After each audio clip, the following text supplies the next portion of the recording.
Children of light, children of shadow.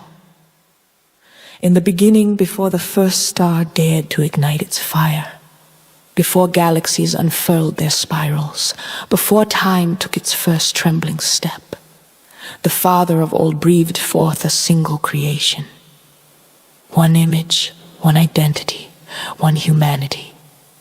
From the warmth of his breath came indigenous mankind, formed from living earth, shaped with intention, crowned with a spark of the Father's own eternal essence.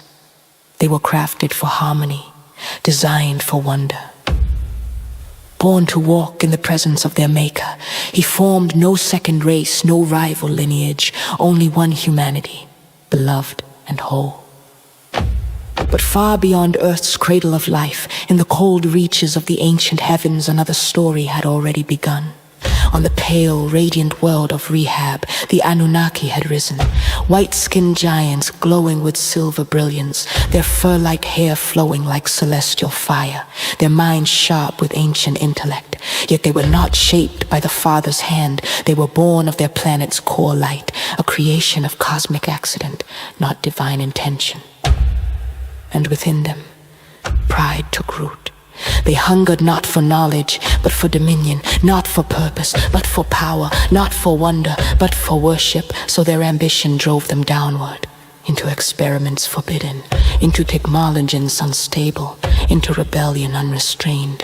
Their pride shattered Rehab, their weapons tore the heavens, their arrogance opened the cursed phantom zone, a realm of fractured time and drifting souls. Through this unrealm they fell toward earth, not humbled, not repentant, but burning with envy. For when the Anunnaki looked upon the newly made children of Earth, they saw something they could never possess, a divine spark, a breath of the Father, a life rooted in eternal identity. This truth stung deeper than any wound. Their jealousy hardened like iron. Their pride refused to bow before a creation younger, yet higher than themselves. So the Anunnaki chose to counterfeit the Father's work. With corrupted brilliance and ancient craft, they forged a shadow image, a hollow imitation of mankind, pale as frozen marble, shaped in their likeness, but empty of the Father's essence. This was the destructive image, a soulless creation not born to love, but engineered to dominate, a false humanity created to twist, to corrupt, to enslave. While the true children of Earth lived under a single command: remain close to the Father, remain obedient, for obedience was life, and life was their inheritance. But the Anunnaki whispered lies. They taught rebellion, they taught fear, they taught death, and mankind listened. The moment humanity turned from the Father, the curse descended like nightfall across creation. The spark dimmed, mortality bound them, suffering spread its shadow, death became their companion.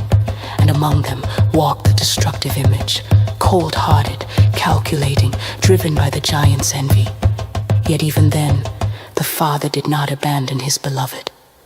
Voices of light arose, prophets bearing fire in their bones, promising one who would come, a Messiah, a Liberator.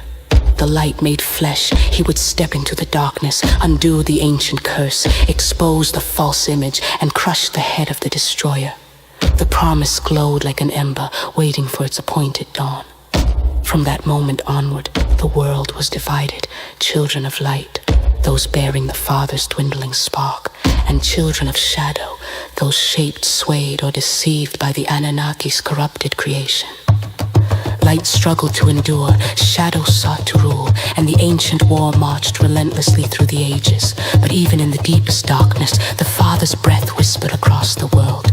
Life